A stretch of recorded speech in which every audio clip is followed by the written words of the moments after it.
Hello, I'm the Nostalgia Critic. I remember it so you don't have to.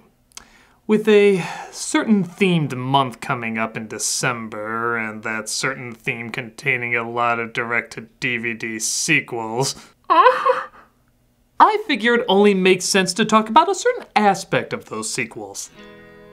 You see, in the late 90s and early 2000s, Disney struck it big-ish with their direct-to-DVD sequels.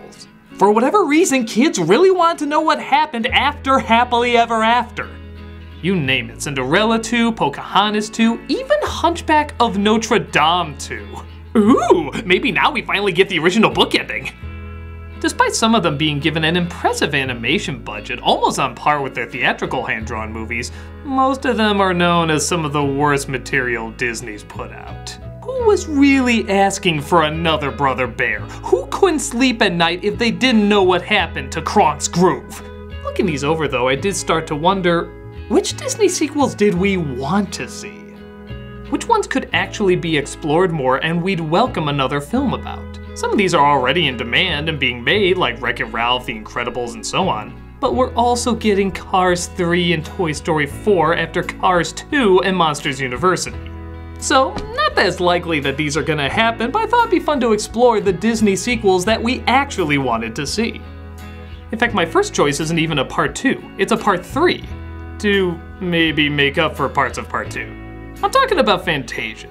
The first film is seen by many as an artistic masterpiece, and it was meant to continue with a ton of varying sequels. Well, sadly, we only got one with Fantasia 2000, which not only did poorly at the box office, but it kind of pissed off those who loved the first film with edited versions of the music, slightly more childish segments, and painful cameos. Fraud! Dismemberment! Rip-off! Oh. You can figure out their target audience when they've referred to Salvador Dali as the melting watch guy. Now Salvador Dali, you know, the limp watches guy. Yeah, I can really see him doing something similar in the first film.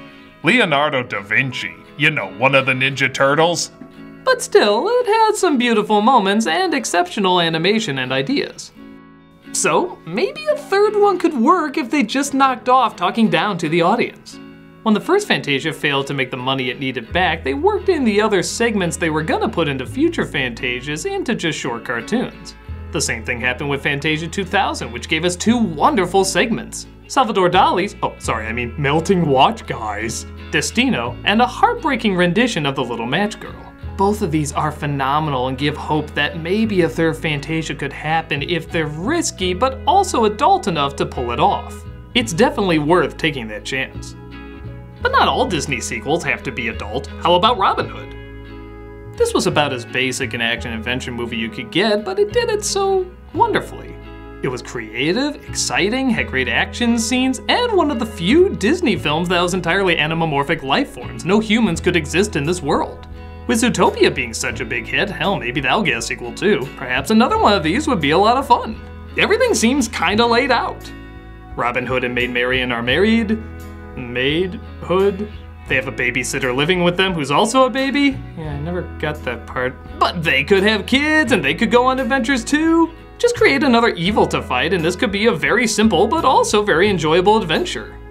Animation especially has come a long way. It'd be really cool to see these with much smoother lines as opposed to that sketchiness, and maybe even given the CG route. Again, they made them look great in Zootopia. It could probably work here too. It seems like the possibilities are strong enough to check out. And speaking of animal movies, why not The Great Mouse Detective? The film wasn't a huge hit when it came out, but it's getting more and more of a following.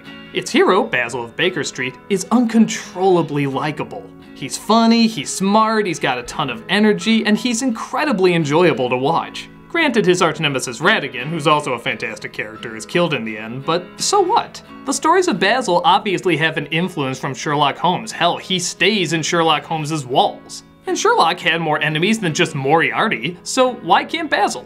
The ending even indicates he's starting a new mystery. Why don't we just pick up where that left off? A missing ring? Okay, well who took it? For what diabolical plan? Maybe it's part of some other villain's big scheme and Dawson, his new assistant, has to get used to Basil's eccentric nature. There's ideas here. Maybe he can even be solving a crime while Sherlock is solving one parallel to his. Come on, there was a cool clock tower scene in the last one. We can go even bigger, even more exciting. Look into it, Disney. There's something cool here. Now, a lot of Disney animated films are based on books. And if the book has a sequel, shouldn't the movie too? I'm of course talking about Alice in Wonderland. Now, I know what you're thinking. Come on, that first film is perfect. Leave it alone. Don't add any more to what was fine. But here's the thing. There's so many versions of Alice in Wonderland out there. Many of them trying to be line for line the definitive version, and some of them not even getting the title right. But out of all of that, Disney's is still the best, because they knew it had to be a movie first, and they had to change things around to make it flow like one. But with that said, that means there's still a ton of things left out. Characters like the Jabberwocky, the Griffin, the Knight, there's a ton of places you can go with this. And because the narrative is not very story-based and more of a person just coming across strange thing after strange thing, you don't even have to worry that much about the story. Just focus on the surrealism, the imagination, the humor, all the fun stuff that made the first film so cool. You can make Through the Looking Glass actually like Through the Looking Glass, unlike Through the Looking Glass. Even the original voice actress, Catherine Beaumont, is still alive, and she still reenacts her role. It seems silly not to make this. All the pieces are right there. Don't give it a complicated story about prophecies or Narnia ripoffs. Just do mad people acting like mad people, and you'll have something great. Come on, this makes too much crazy sense not to happen. But it doesn't just have to be one of the hand-drawn movies. The CG movies are perfectly eligible too. With all the sequels Pixar says they're bringing out, I'm surprised there's no interest in another Inside Out.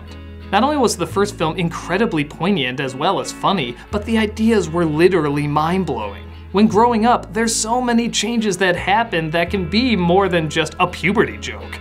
Maybe some emotions get more powerful and become bullies. Maybe some other people's emotions multiply and start taking over her emotions. I mean, come on, other people's emotions can have an effect on others. I mean, why not have them, like, sneak into another person's brains and emotions and, like, try to take over? Maybe even brand new emotions are born, new characters. The possibilities are endless. Apparently when making this movie, there were even more ideas the filmmakers wanted to utilize, but they didn't have the time. Another movie showing Riley growing up and dealing with these new emotions is a perfect way to explore them.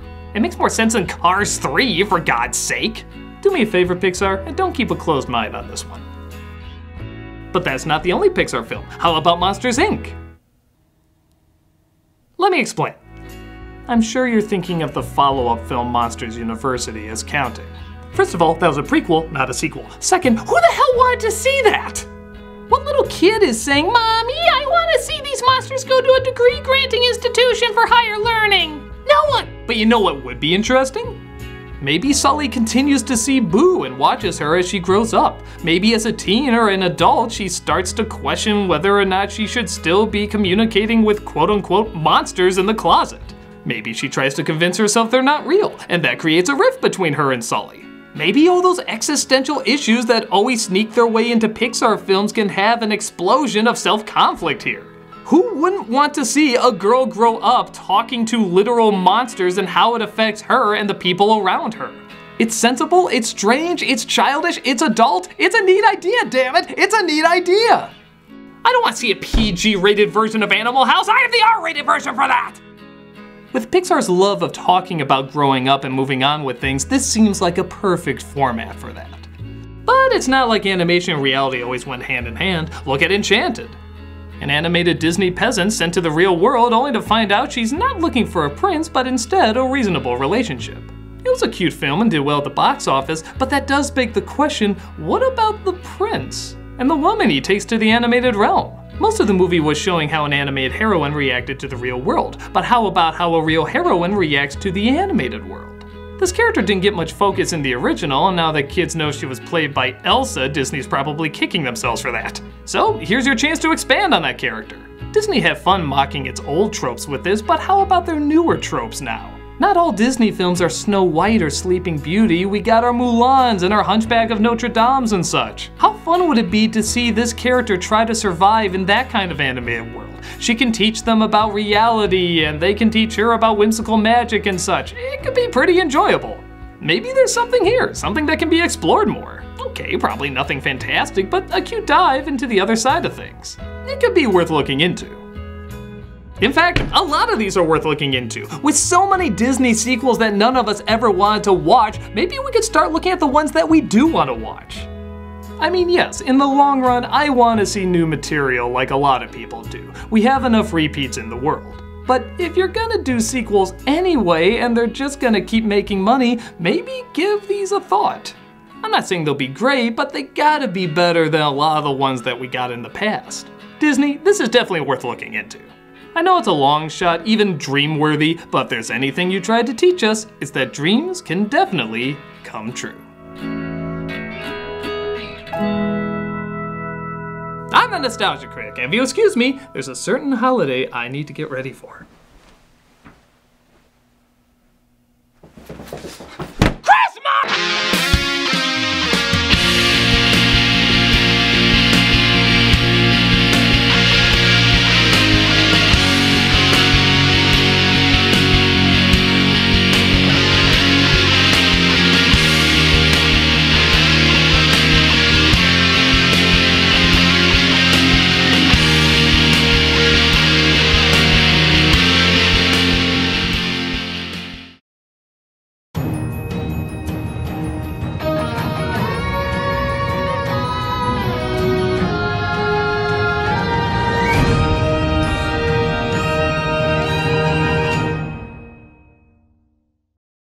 Hey, Doug Walker here doing the charity shout out. This week we are doing Prevent Child Abuse.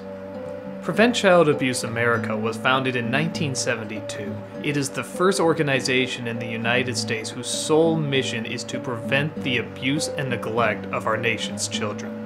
It undertakes its mission by effecting change at the governmental and community level on the systems that support the full range of services needed to promote the child development process and provide parents with better conditions. Based in Chicago, PCA America has state chapters in 47 states and over 400 Healthy Families America sites in 41 states. Together, approximately 500 staff in the national office and chapters manage over 353 different locally based strategies to meet their mission of the organization. They have an additional 2,900 home visitation workers, supervisors, and program managers to oversee and implement this program. So much good has come from this organization, and if you look at their website or their YouTube page, you can see all the lives they help to make better. Click on the link below and see how you too can help so many children have the childhood they deserve.